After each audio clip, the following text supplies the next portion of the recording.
Hi, ever wonder what it's like to work another profession or live in the underworld?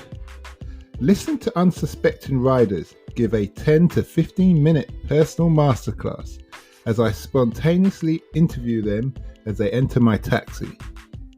I'm your host, Simon Rushton, and this is Taxi Chronicles.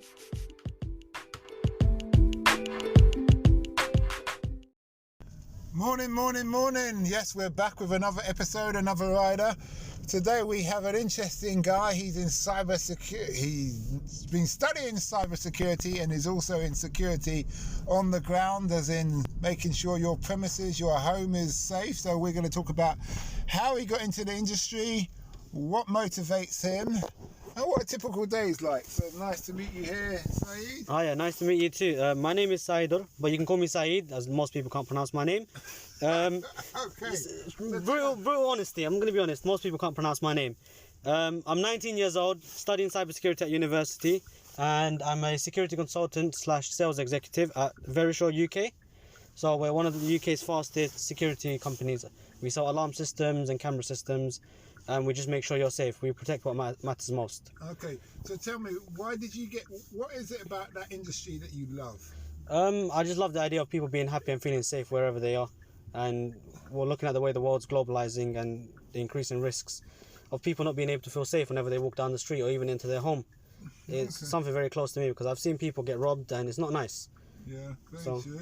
So, is it mainly business customers, private customers, as in residential? No, there's residential customers and business. We cater for both. Okay, but what's the main?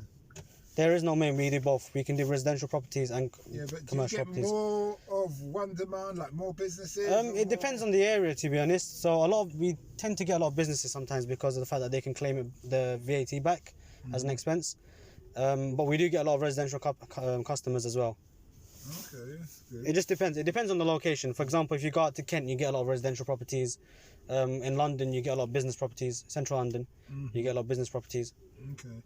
So you must have seen a lot of houses. Would you say it's usually people experience some kind of crime and then they say, we need to get security? So there's some people, they like to prevent. Well, you know what they say, prevention is better than cure. Yep.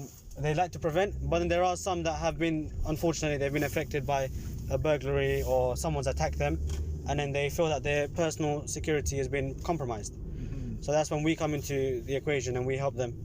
What's the standard measure of security that you offer, or that you usually give? Sorry. We have a system. It's a whole system. It consists of a shock sensor, which we put on windows and doors. So it shocks senses like magnets and vibrations. So in the case of if someone was to try and break in, it will, like someone was to try and smash the window or the door, the sensor would identify that someone's trying to smash the window or door. Okay. That's the first line of defense. Okay, I thought, when you said shock sensor, I thought you mean if someone's trying to get in through the window, they get electric shock. No, nothing like that. Okay. We're not trying to get arrested here, are we? It's not a bad idea, though.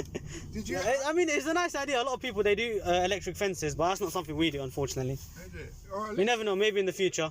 Electric fences illegal or illegal? I'm not 100% sure about that, to be very honest. Because I know, for instance, security world, I used to work the security game, and dogs, you're not allowed to have dogs. Yeah. Maybe if you're a government industry, but you can't, like bouncers can't have these big Alsatians.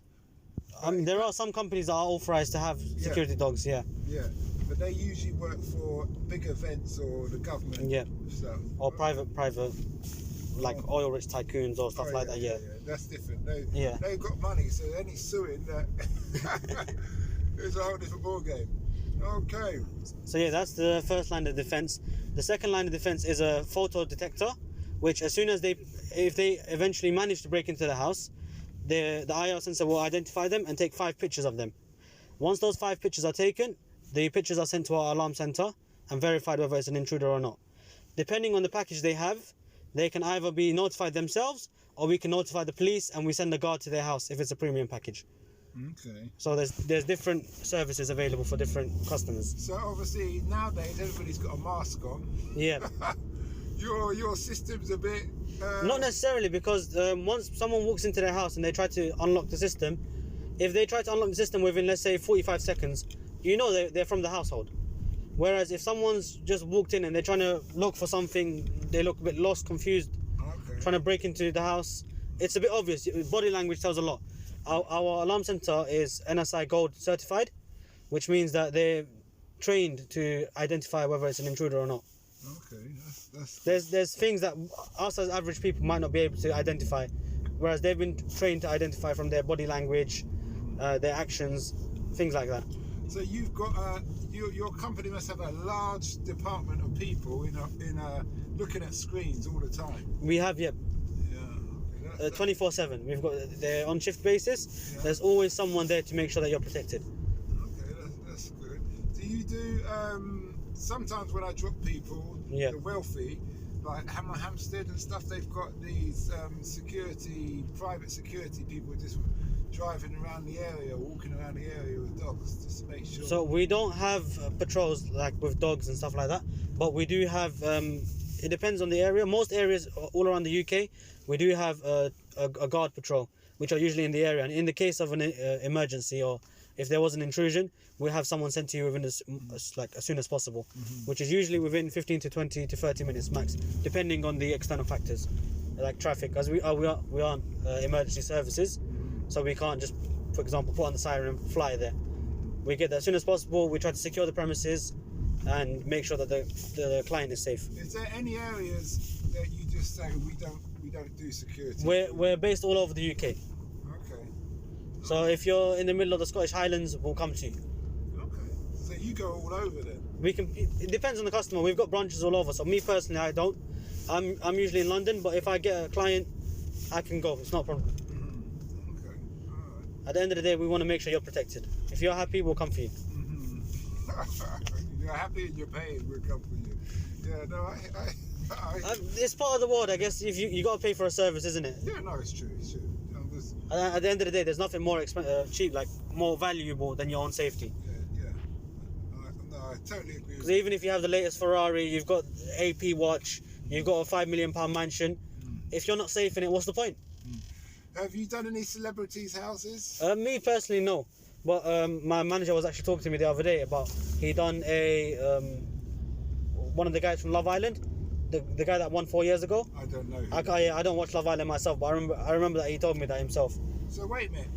Oh, so that guy. So is he super rich then? Is he very wealthy now? I'm not sure. He just mentioned it to me. Okay. He just remember telling me that he was famous. He's probably got in security because he doesn't want stalkers. And we do have a lot of footballers and stuff that do it, but personally, I haven't had the chance yet. Hopefully soon. Yeah. How long have you been doing the job? Me, I've been here for 2 months recently. But I've got really good friends that are in the company as well, and they've been here for a very long time, over years. You sound like you've been here for years, but because you're 19, you sound very professional, very impressed. Thank you. A lot of people are very confused when I tell them I'm 19 years old, studying cybersecurity and as a security consultant. So moving on to cybersecurity. Yeah. Why? I know it's So as a kid, I've always loved computer science, and I've got a family friend. He's like an uncle to me. He's got his own computer shop. He does computer repairs. He had an internet cafe, and I was always there, just sort of playing around, watching people. Growing up, I've always been interested in tech, and it was just like the way. Nothing could really explain it. I just did it. I went for it. I always liked it. I thought, you know what, I've got a passion for it. I'm gonna head for it. And then, as I got to college and I started sixth form and I started studying, we started to slightly specialize, and I realized cybersecurity is where the world's heading. No matter whatever happens, security is always going to be a key factor that everyone takes into consideration. It's never going to die down, and it's something that I really enjoyed. There was a series I watched called Mr. Robot. I'm not sure if you know about it, and that literally just made me go, cybersecurity is. So what have you learned in?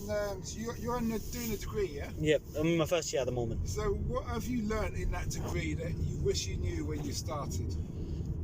So there are different things, like for example cryptography is like learning how one thing I really want to learn is how hackers think. So it's more of a psychological thing, and why they tend to hack for illegal purposes.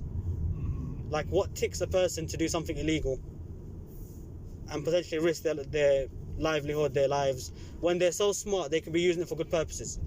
Maybe they see that as good purposes. Yeah. Bringing down Bill Gates.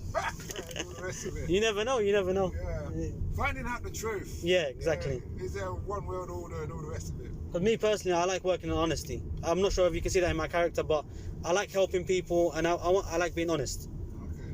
There's a lot of people out there, they say they're honest, but there's two faces, unfortunately. Okay. So that leads on to my last question as we're coming to the end of the journey. Sure. What's the impact you want to have on the world? When I leave, I just want everyone to remember me as a good person, knowing that I've helped people get by. I want to be able to do as much charity as I can, and well, I don't want to get religious, but I want to leave making sure that God knows that I've done my best to make sure He's happy. Yeah. Is that when you say mashallah? Mashallah, yeah. Mashallah. God bless you, yeah. Yeah, I've been learning. I'm trying to learn.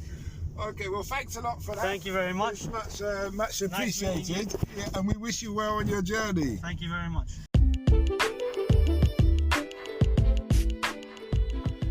We hope you liked that interview. Don't forget to like, share and subscribe to get the latest daily episode. Ever considered investing in the continent with the fastest growing economy and population on Earth? The same continent that holds 30% of the world's known natural resources? Then listen to our sister podcast, Africa Investor Stories, where you will hear real investors with real stories from around the world share their experience of investing in Africa. We post Monday and Thursday at 10 a.m.